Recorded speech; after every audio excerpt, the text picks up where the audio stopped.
விட்டு சிரித்தால் நோய் விட்டு போகும்னா. இதை ஒரு மேடையில் சொன்ன மறுநாளே ஒரு நண்பர் சொன்னார், 100க்கு 100 உண்மை புலவரன்னார். எப்படின்னு, நேற்று வீட்டுக்குள்ளே உட்காந்து வாய் விட்டு சிரித்தேன், என் ஒய்ஃப் வெளியே போயிட்டான்னார். வாழ்க்கையில் சிரிக்கணும் சார்.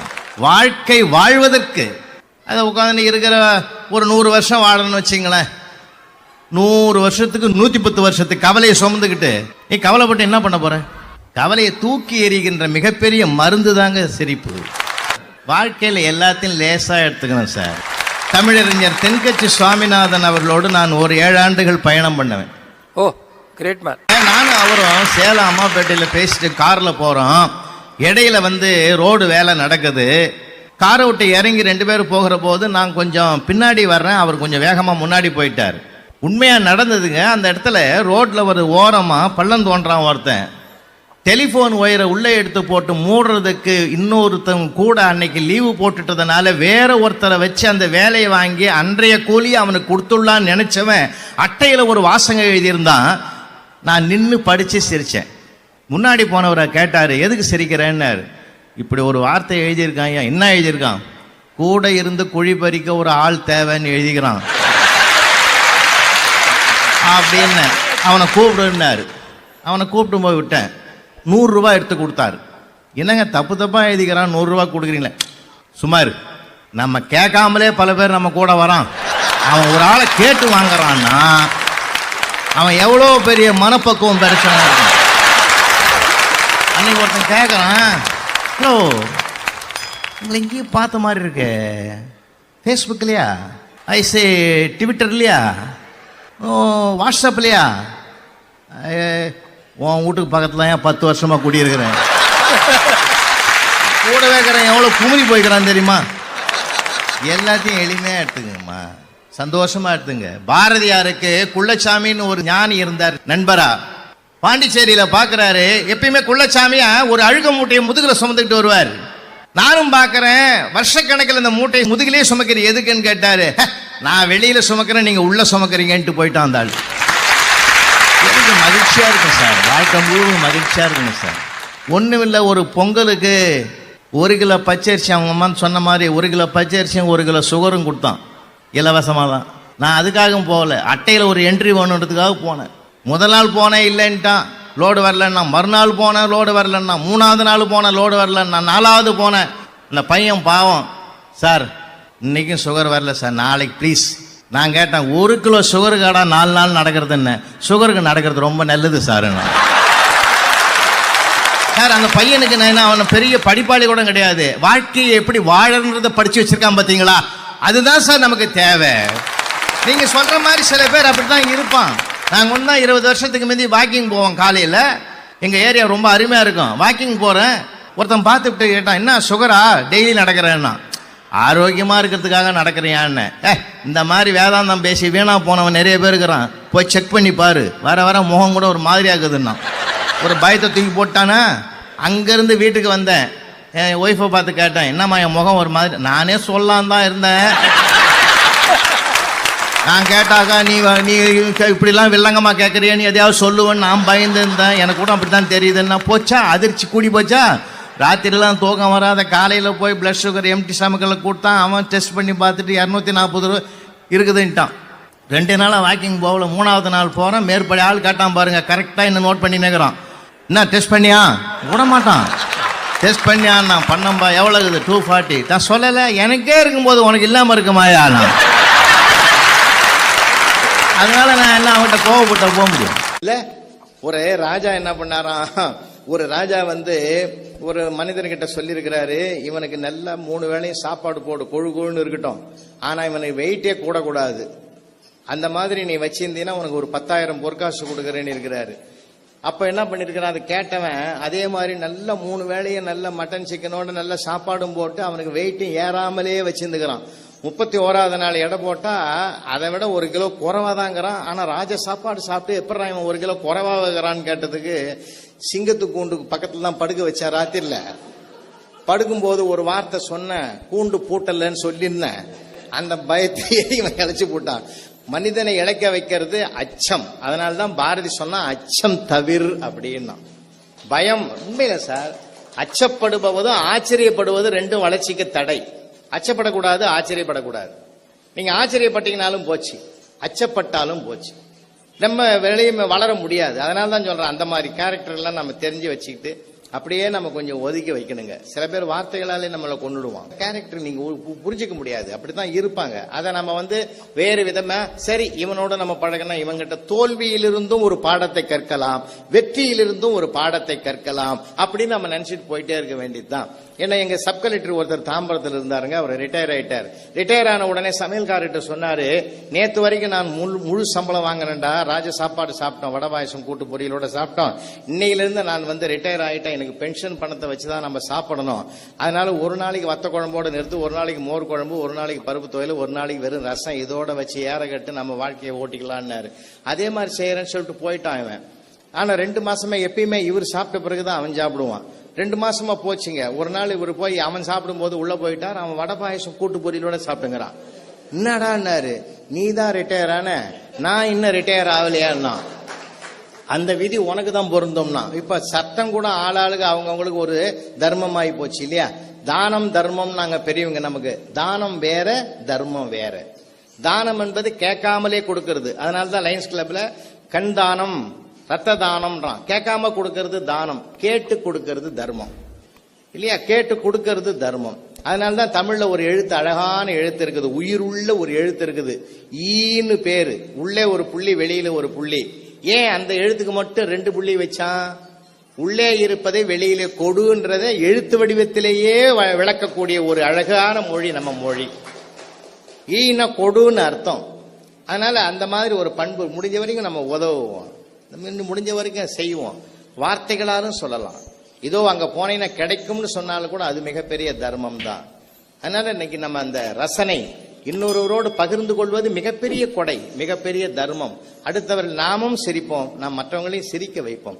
மகாத்மா காந்தியடிகளுடைய ஆசிரமத்துக்கு நாம் போனவே, போயே அங்க பிரதட்சணமே செஞ்சேன். மகாத்மா காந்தி நடமாடிய இடம் இல்லையா, அவர் உட்கார்ந்த இடம் இல்லையா, உரையாடிய இடம் இல்லையா, ஒரு வைப்ரேஷன் இருக்குன்னு அங்க பிரதர்ஷனம் பண்ணவன் நானு. அப்போ அந்த மாதிரி இடத்துல அவர் என்ன பண்ணிருக்கிறார், தினம் அங்க விருந்து நடக்குமா, தினம் அவருடைய ஆசிரமத்தில் விருந்து நடக்கும். சட்டங்கள்லாம் கடுமையா இருக்கும். இலைய போட்டா இலைய தவிர அது வைக்கிற பொருள் ஒண்ணு கூட வைக்க கூடாது, அப்படி ஒரு சட்டம் இருக்குது. எல்லாருக்கும் தெரிஞ்சுதான் அதை சாப்பிடுவாங்க. பாபுஜி காந்தி என்ன பண்ணுவாராம், சுத்தி சுத்தி வருவாராம். அப்போ பரிமாறுற போது சமைக்கிறதை விட பரிமாறுறதுதான் உயர்ந்த ஒரு அம்சம். அதுதான் மிகப்பெரிய கலை. அதை விவரம் தெரிஞ்சு வைக்கணும். அப்ப விவரம் தெரிஞ்சு வைக்கிற போது சமையல்காரர் பரிமாறுறவர் வச்சுக்கிட்டு வர்றாரு இலையில. அன்னைக்கு ஒரு ஆங்கிலேயன் உட்காந்துட்டான், வெள்ளக்கார துரை சாப்பாட்டுக்கு உட்கார்ந்த போது அவன் சொன்னா, டெய்லி அந்த சட்ட இதுபடி அந்த சாப்பாட்டுல பச்சை வேப்பலைய எண்ணெய் இல்லாம, உப்பு இல்லாம, காரம் இல்லாம, பிளெயின் வேப்பலை துவையில தினம் ஒரு உருண்டை வைக்கணும். கசப்பு உண்ணணும்னு வைக்கிறாங்க அந்த இலையில, கம்பல்சரி. அது நம்ம சித்திரை வருஷ பிறப்புக்கு சாப்பிடுவோம் வேப்பம்பூ துவையல்னு. ஆனா அவருக்கு கம்பல்சரி வேப்பலை இலையை அரைச்சு வைக்கணும், ஒரு உருண்டை வைக்கணும். சமையல்காரர் பரிமாறவர் கேட்டாராம் காந்தி இடத்துல, நமக்கெல்லாம் பழகினவங்க எல்லாரும் சாப்பிட்றாங்க, எல்லாருக்கும் தெரியும் அது என்னன்னு. இந்த வெள்ளைக்கார துறைக்கு அது தெரியறதுக்கு வாய்ப்பு இல்லை, அவனுக்கு மட்டும் வைக்காம விட்டுறேன்னு. பிடிக்குமோ பிடிக்காதான் நானும் ரூல்ஸ் படி நட, இதெல்லாம் என்கிட்ட ரூல்ஸ் மீறக்கூடாது வைகிட்டார். உருண்டையா வச்சுட்டான் அவன் இலையிலையும். வச்சதுமே அவன் ஊத்து பாத்துக்கிறான் இது என்னன்னு. கூட்டு பொரியல் காய்கறி எல்லாத்தையும் டேஸ்ட் பண்ணவன், அதையும் தொட்டு டேஸ்ட் பண்ணிட்டான். கர்ண கசப்பு, பயங்கர கசப்பு. பார்த்தான் மற்றவங்க எல்லாம் அப்பப்போ சாப்பிட்றாங்க, இவன் அப்படின்னா பண்ணிட்டான். அவன் எப்பயுமே கொஞ்சம் யோசிப்பான். இது எங்களுக்கு ஆங்கிலம் யோசிப்பான்ல, இது இடையில சொல்லி எல்லாத்தையும் கசப்பாக்கிறத விட இதை முதல்ல தள்ளிடுவோம் சொல்லி ஒரு உருண்டை எடுத்து வெடுக்குன்னு முழுங்கிட்டான். முழுங்கிட்டு மற்றதெல்லாம் சாப்பிட தயாரானான். காந்தி ரவுண்ட்ல பார்த்து வந்தவர் சமையல்கார் பரிமாறவரை கூட்டாரு. பிடிக்காதுன்னு சொன்ன அவனுக்கு, பிடிக்காதுன்னு சொன்ன இன்னும் கொஞ்சம் வை, பிடிச்சதுனால தான் நான் சாப்பிட்டாரு மொத்தத்தையன்னு. அவன் தலையை எடுத்து இன்னைக்கு 2வது தண்டனை அனுபவிச்சான். எதுனா அந்த ரசனையான ஒரு செய்தி அது. வாழ்க்கையில நமக்கு அந்த மாதிரி ஒரு எந்த சூழ்நிலையிலும் பார்க்கலாம் சார், நீங்க எந்த சூழ்நிலையிலும் பார்க்கலாம். வகுப்பறையில நான் பார்க்காத காட்சியே இல்லை. அதனால நம்ம ஏதாவது ஒரு கேள்வி கேட்டாலும் அவன் ஒன்று பதில் சொல்லுவான். திடீர்னு தண்ணியில விழுந்தவனை தத்தளிக்கிறான், எப்படி காத்து தலைமுடி பிடிச்சாவது தூக்கணும்டான்னு. அவன் மொட்டை அடிச்சுன்னு என்ன பண்றதுன்னு கேட்கறான். ஏன்னா நம்ம யோசிக்க மாட்டான், அவன் யோசிப்பான். இல்லையா? குசேலன் குடும்பம் வறுமையில் இருந்தது, 27 குழந்தைங்க. ஒருத்தன் ஒத்துக்க மாட்டேன்ட்டான் சார். அவன் மாத்தி யோசிக்கிறான். இப்போ நம்ம சொன்னதை கேட்கறது இல்லை. நாம ஒரு காலத்துல கேட்டோம். இப்ப அவன் எது கேட்கறான்? நியாயத்தை கேட்கறான். வருஷத்துக்கு ஒரு பிள்ளைன்னு கணக்கு வச்சாலும் 27வது பிள்ளை, முதல் பிள்ளைக்கு ஒரு 27 வயசு ஆகும் இல்லையா? அவனை வேலைக்கு அனுப்பிச்சிருந்தா ஏன் குடும்பம் வறுமையில் இருக்குதுன்னு கேட்கறான். இப்ப நீங்க அது கேட்கறது நியாயம் இல்லையா சார்? நீங்க இதை விட ரசனை என்ன இருக்கு உலகத்துல சார்? ஒருத்தன் எழுதினா, செய்த பாவத்தை தொலைக்க நதிகளில் மூழ்கினோம், நதிகளை தொலைத்த பாவத்தை எங்கே மூழ்கி தீர்ப்பதுன்னு கேட்டான். என்ன ஃபேண்டாஸ்டிக் நாகரிகம்! அதுல ஒரு பெரிய தேச சிந்தனை இருக்கு. சுசுகிக்கு அவங்க ஆக்சிடென்ட் பத்தி ஒருத்தர் எழுதுனான் சார். சுசுகிக்கு யமகாவுக்கும் போட்டி, ஜெயித்தது ஆம்புலன்ஸ் எழுதினான். இல்ல என்ன அழகு! நீங்க யோசனை பண்ணி பார்த்தா தான் தெரியும் அதன் உள்ள இருக்கிற ஆழம் என்னன்னு தெரியும் அவனுக்கு. எவ்வளவு ரசிச்சிருக்கிறான் பாத்தீங்களா? அப்ப நம்ம அந்த ரசனையை பகிர்ந்து கொள்ள ஒரு மனோபாவம் நமக்கு வேணும் சார். அந்த அப்பதான் நமக்கு அந்த வார்த்தை வரும். இலக்கிய செல்வர் குமரி அனந்தன் நான் ஒரு மேடையில் இருக்கிறோம். வாக்கிச கலாநிதி கேவா ஜெகநாத உட்கார்ந்துங்கிறாரு. அவரை கூப்பிடுறாரு. குமரி அனந்தன் இப்பொழுது உரையை தொடங்குவாருன்னு. நான் அந்த அணியில உட்கார்ந்துங்கிறேன். அவர் அணித்தலைவர். எழுந்து வரும்போதே கைப்பட்டு பொத்தான் அருந்து போச்சு. முதல்ல இருக்கிறவங்களை கேட்கிறாரு, யாராவது பின் கொடுங்கன்னு. வாக்கிச கலாநிதி கேவாஜா சும்மா இல்ல, குமரி அனந்தன் பின் வாங்கலாமா அப்படின்னாரு. உடனே அவர் பாருங்க, சண்டாள மனுஷன் உடனே அடிச்சாரு. கீவாஜா அவர்கள் ஊக்குவித்தால் நான் ஏன் பின்வாங்குகிறேன்னாரு. ஊக்கு பின்னு ரெண்டுத்துக்கும் ஒரு ரெண்டு சொல்லும் ஒரே பொருளை குறிக்கும் இல்லையா? என்ன அழகான ஒரு தமிழ் சுவை பரிமாறப்படுகிறது பாத்தீங்களா? இந்த ஒரு பரிமாற்றம் தான் சார் மனிதனுக்கு ஒரு புத்துணர்ச்சியை கொடுக்கும், மகிழ்ச்சியை கொடுக்கும், இயல்பான மகிழ்ச்சியை கொடுக்கணும். நம்ம வற்புறுத்தி சிரிக்க வைக்க கூடாது. கிச்சு மூடுறது இல்லைங்க நகைச்சுவை மன்றத்துல. இன்னொன்னு டபுள் மீனிங்ல பேசுறான் பல பேரு.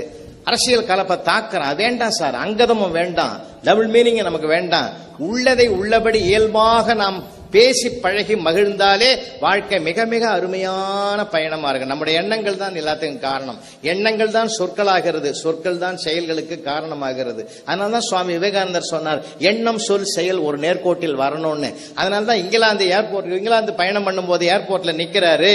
ஒருத்தன் கேட்டான், இன்னும் உங்கள் தேசத்தில், இந்திய தேசத்தில் பெண்களை பிற்போக்கு சக்தியாகவே தான் நீங்கள் பயன்படுத்துகிறீர்கள் எப்படின்னு கேட்டார். நாங்கெல்லாம் கை கொடுப்போம், எங்க நாட்டு பெண்கள் கை கொடுக்கறாங்க, உங்க நாட்டுல கை கொடுக்க வந்தா அப்படி வணங்குதுங்க, இன்னும் பிற்போக்குத்தனம் இருக்கிறதுன்னா. அப்போ இவர் கேட்டாரு, உங்க நாட்டின் தலைவி யாருன்னா? எலிசபெத் மகாராணி, கை கொடுத்திருக்கிறியான்னு கேட்டாரு. மகாராணிக்கு எப்படி கை கொடுக்க முடியும்? எங்கள் இந்திய தேசத்தில் ஒவ்வொரு பெண்ணும் மகாராணிக்கு சமம், நாங்கள் கை கொடுக்க முடியாதுன்னார். எப்படி தூக்கி நிறுத்தினார் பாத்தீங்களா? நாம இருக்கிற வரையில் நம்மை நாம் காப்பாற்றிக் கொள்ள முடியும், நம் நாட்டையும் காப்பாற்ற முடியும், நம் மொழியையும் காப்பாற்ற முடியும், நம் இனத்தையும் காப்பாற்ற முடியும். அந்த ஒரு நிலை இருக்குன்னு சார். வாழ்க்கை என்பது ஒரு ஸ்பீட் பிரேக்குன்னு பார்த்து பயப்படக்கூடாது. அதுக்கு பக்கத்துல ஓரமா ஒரு ஒத்தடி பாதை போட்டு 2 வீலர் ஓட்டுறான் பார், அவங்கிட்ட கத்துங்க சார். பிரபல உலகம் போற்றுகிற மிகப்பெரிய பிரம்மாண்டமான விஞ்ஞானி ஐன்ஸ்டீன் ஸ்டார் ஹோட்டல்ல உட்கார்றாரு. கண்ணாடி கொண்டு வரல, இன்னைக்கு பேரர் கொண்டு அந்த மெனு கார்டை கொடுக்கிறாரு. நீயே படிப்பா அப்படின்னாரு. கிட்ட வந்து சொன்னான், உன்ன மாதிரி எனக்கும் படிக்க தெரியாது போட்டான்.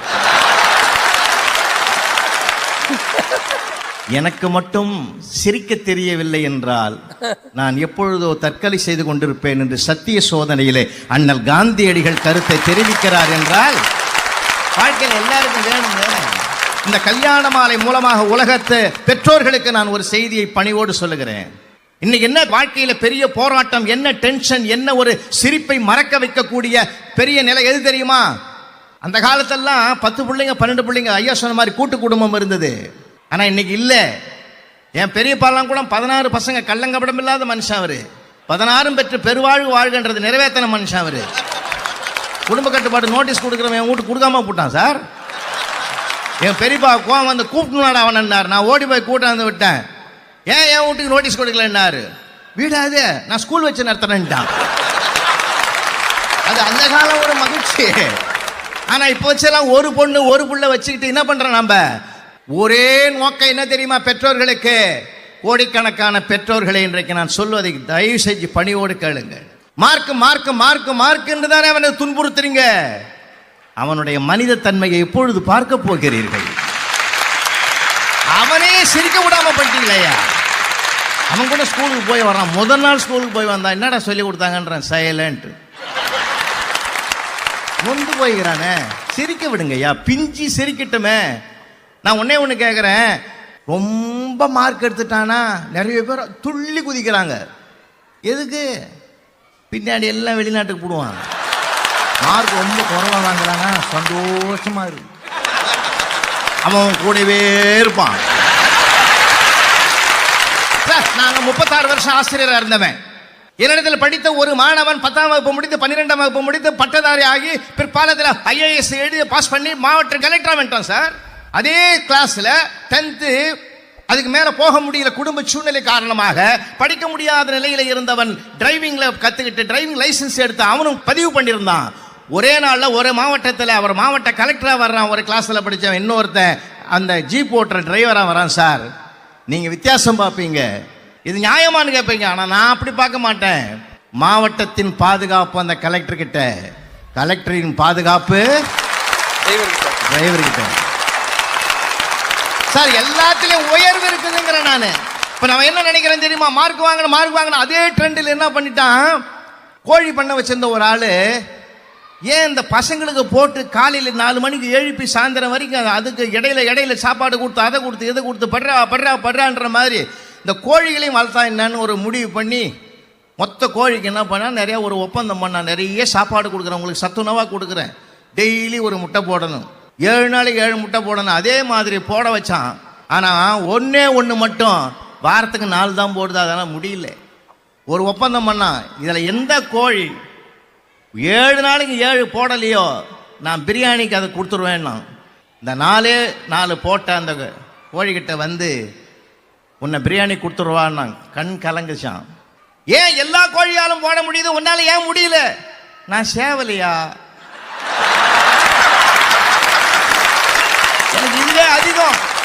அது சேவல் எது கோழி எதுன்னு தெரியாம அவன் குழம்புற மாதிரி தானே சார். நம்ம பிள்ளையால முடியுமா முடியாதானே நம்ம நினைக்கலையே. வருத்திறமே. அவன் சிரிச்சு பல வருஷம் ஆச்சியா. நான் அனுபவிச்சு சொல்றேன். ஒரு நாள் லீவு போட்டோம்னா மறுநாள் வந்து சுத்திக்குவான் சார். அப்படியே கொஞ்சுவான். போங்க சார், ஏன் சார் நேற்று லீவு போட்டீங்க, போங்க சார், ரொம்ப கஷ்டமா இருந்து. என்னடா கஷ்டம்? ஆமா, உங்க பீரியட்ல மேத்ஸ் டீச்சர் வந்துட்டாங்க. கஷ்டமே அவனுக்கு அதுதானே. நான் ஒண்ணு சொல்லட்டுங்களா? மாண்பு நீதிபதி அவள் மிகப்பெரிய நகைச்சுவையாளர். என்ன பாருங்க, ஒரு பெரிய பெருமை என்ன தெரியுமா? இத்தனை படங்களுக்கு ஒரு மிகப்பெரிய கதாசிரியனாக இருந்தாலும் கூட தனக்கு ஒண்ணுமே தெரியாத மாதிரி ஒரு உட்காந்துங்கிறார். பார்த்தீங்களா? இந்த எளிமைதான் மனிதனுக்கு ஏற்றம். இந்த எளிமையை தந்தது எது? அவருக்குள் ஊறி கிடக்கிற நகைச்சுவை உணர்வு தானே. பயங்கரத்தை அப்படி சொல்ற. அது சேவல் எது கோழி எதுன்னு தெரியாம அவன் குழம்புற மாதிரி தானே சார். நம்ம பிள்ளையால முடியுமா முடியாதானே நம்ம நினைக்கலையே. வருத்திறமே. அவன் சிரிச்சு பல வருஷம் ஆச்சியா. ஆமா சார். பள்ளியில் படிக்கிட்டு 7ஆம் 8ஆம் கிளாஸ்ல வந்து ஸ்கூல் இன்ஸ்பெக்டர் வருவார். உங்களுக்கு தெரிஞ்சிருக்கும். பள்ளி இன்ஸ்பெக்டர் வந்தாருன்னா அந்த படிக்காத பசங்கள்லாம் பின்னாடி ரோல உட்கார வச்சிருவாங்க, நல்லா கெட்டிக்கார பசங்களாம் ஃப்ரண்ட் ரோல உட்கார வைப்பாங்க.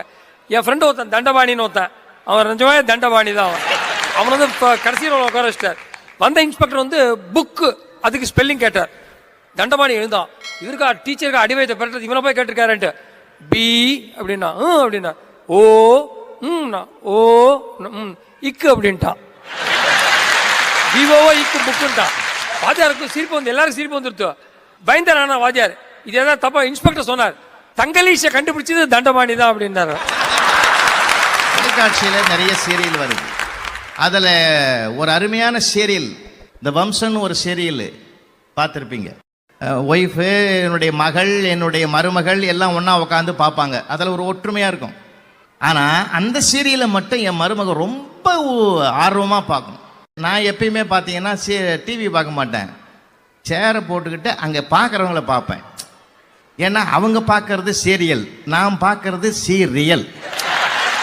இந்த சக்தின்ற கேரக்டர் நடிகர் ரம்யா கிருஷ்ணன் அவங்க அம்மாவும் அப்பாவும் காரில் போகிறாங்க, எதிரி வெடிகுண்டு வச்சிட்டான். இந்த பொண்ணு தொங்க போட்டிருந்த காலை தூக்கி வச்சுட்டு அப்படியே உணர்ச்சிவசப்பட்டு பார்க்குது. வெடிக்குமா வெடிக்காதா, வெடிக்குமா வெடிக்காதா. கரண்ட் போயிடுச்சு. ஏத்தனை மெழுக வைத்தில அந்த முகத்தை பார்க்கணுமே, அப்படியே கட்டுன்னு இருக்குது. அவ்வளோ கோபம். உடனே ஃபோன் அடிக்குது பண்ருட்டிக்கு, அவங்க ஃப்ரெண்டு வீட்டுக்கு அடிச்சு, அடியே அம்மா அப்பா போன காரில் வெடிகுண்டு வச்சான்னு வச்சுதான். நீ சீரியல கேட்குறியா? 3 மணி நேரமா கரண்ட் கட்டில நான் உட்காந்து கிடக்கிறேன், என்ன வந்து வைத்திய சில கலப்பாத வைடி போன வச்சுட்டு பரமக்குடி பக்கத்தில் இருக்கிற எம்என்எஸ்க்கு என்னுடைய குழந்தைகள் அங்கே தான் கொடுத்துருக்குறாங்க. சின்ன மாமியாருக்கு போன் அடிக்கிற, அத்தை அத்தை அத்தை ப்ளீஸ் சக்தி அவங்க அம்மா அப்பா போன காரில் வெடிகுண்டு வச்சான்னு வெடிச்சுதா இல்லையா? கரண்ட்டு போயிடுச்சேத்த கதை கேட்குறியா? நான் எங்கே இருக்கிறேன்னு தெரியுமா? இன்னைக்கு சிவனுக்கு அன்னாபிஷேகம்னு சொல்லி கோயிலில் கொண்டாந்து உங்கள் மாமா உட்கார வச்சுட்டு போட்டான். 1 மணி நேரமாக உக்காந்துங்கிறேன். சிவனையும் காணா, கொண்டாந்து விட்டான அவனையும் காணா. நானே பைக்கச்சில் உட்காந்து கிடக்கிறேன். என்ன கதையா கேட்குற கதை போனவை. அந்த பொண்ணு பயந்து போய் வச்சுவிட்டு இனிமேல் யாரை கேட்டாலும் இதே பதில் தான் வரும்னு சொல்லி ஒரே குழப்பத்தில் போய் ராத்திரி டிஃபனை கூட சாப்பிடாம வெறும் வயிற்றோட படுத்து காலையில் எழுந்து மயக்காட்சி கீழே விட நானும் என் பையன் சம்சாரம் எல்லாம் பயந்து போய் காரில் தூக்கி போய் ஆஸ்பத்திரியில் கொண்டு போய் டாக்டர் அம்மா கிட்ட காட்டினா அந்த அம்மா நாடி பிடிச்சி பார்த்துட்டு உங்கள் வம்சம் வளருதுன்னாங்க. வாழ்க்கையில் எல்லாம் ரசிங்க. என்ன தெரியுமா? எதை கொண்டு வந்தோம், எதை கொண்டு போக போகிறோம். இருக்கிற வரைக்கும் ஆனந்தமா இருக்கும் ஐயா. அந்த ஆனந்தத்தை தான் நீங்கள் செய்யுங்கன்னாகும். 3 பேர் உட்காந்து போட்டி போட்டுக்கிட்டு நாங்கள் சிரிக்க மாட்டோம். சிரிப்பு என்பது உலகத்திலேயே மனிதனுக்கு கடவுள் தந்த மிகப்பெரிய அருட்பிரசாதம். காஞ்சி மகா பெரியவர் நடமாடும் தெய்வம், ஆன்மஸ்வரூபத்தில் அருள்பாலிக்கிற அந்த மகான் அன்றைக்கு காஞ்சி மடத்தில் இருக்கிற போது ராமநாத பாகவதர் வருகிறார். அவருக்கு 1 வாரம் மகாபாரதம் சொல்றதுக்கு ஏற்பாடு பண்றார் சுவாமிகள். 1 வாரம் பண்ணிட்டு இங்க வர்றார். என்ன ராமநாதா 1 வாரம் எவ்வளவு பேர் கேட்டா? ராமநாத பாகவதர் அப்படியே அழுதுகிட்டே சொன்னார். கோவில் பட்டாச்சாரியாரும் செக்யூரிட்டி 2 பேர் தான் தினம் வந்து கேட்டார். மகா பெரியவர் பயங்கரமா சிரிக்கிறார். மனசுட்டி சிரிச்சுட்டு சொன்னார், ஏ ராமநாதா நீ பாக்கியசாலி, பாக்கியசாலி. அந்த பகவானுக்கே கீதையை சொல்றதுக்கு ஒருத்தன் தான் கிடைச்சான், உனக்கு 2 பேர் கிடைச்சான் பாத்தியா, நீ எவ்வளவு பெரிய ஆளு. கிரைண்டர் எல்லாம் கண்டுபிடிக்க முடியாத ஒரு காலத்துல பலசாலி ஒருத்தன் ஹோட்டலுக்கு வேலைக்கு போனான். ஹோட்டல் முதலாளி கேட்டாரு, உன் உருவத்தை பார்த்தா மாவு அரைக்கிறதுக்கு உன்னால முடியும் நான் நம்புறேன், செய்யறியானா? செய்யறேன். மாச சம்பளம் 300, 3 வேளை சாப்பாடா? ஆஹா, இதை விட என்ன வேணும்?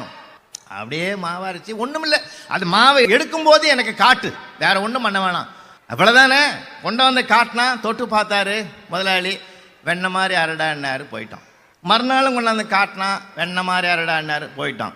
3வது நாளும் கொண்டாந்து காட்டினா வெண்ணெய் மாதிரி, இதே தான் தினம் சொன்னார். 4வது நாள் காட்டினா இதே சொன்னார், நான் வேலையை விட்டுடலான்னுக்கிறேன்.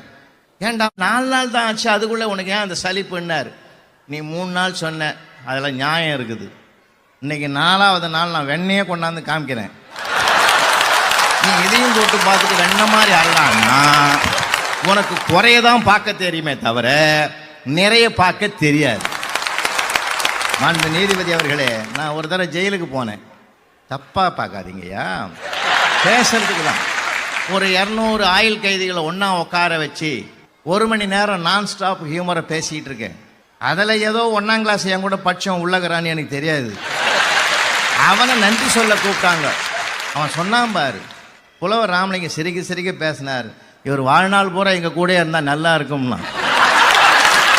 நான் என்ன சொல்றேன், இடம் பொருள் ஏவல்னு ஒன்று இருக்குது, சந்தர்ப்ப சூழ்நிலைன்னு சொல்றான் பார்த்தீங்களா, அதை வச்சுத்தான் நாம வாழ்க்கையில ஜெயிக்கிறதுக்கு உடைய வழியை பார்க்கணுமே தவிர எல்லாத்திலையும் தொட்டதுக்கெல்லாம் குறை பார்க்கலாமா? பூம்பாக வைத்திருக்கிற முட்டாகிய இந்த மனதை கூட மலர வைக்கிற சக்தி நகைச்சுவைக்கு மட்டும்தான். அன்புக்கும் வணக்கத்திற்கு உரியவர்களே, ஆனந்தமா இருங்களே. குழந்தைகிட்ட பேசுங்க, பெரியவங்க கிட்ட பேசுங்க. பேசாமல் போனதனாலே அழுத்தங்கள் அதிகமாகிவிட்டன. வாழ்க்கையில் எப்பொழுதும் சிரித்துக் கொண்டே இருங்கள், சிந்தனை வளர்ந்து கொண்டே இருக்கும். உங்கள் சிந்தனை சிறகடிக்க வேண்டும் என்றால் சிரிப்போம், மற்றவர்களை சிரிக்க வைப்போம். வாய்ப்புக்கு நன்றி, வணக்கம்.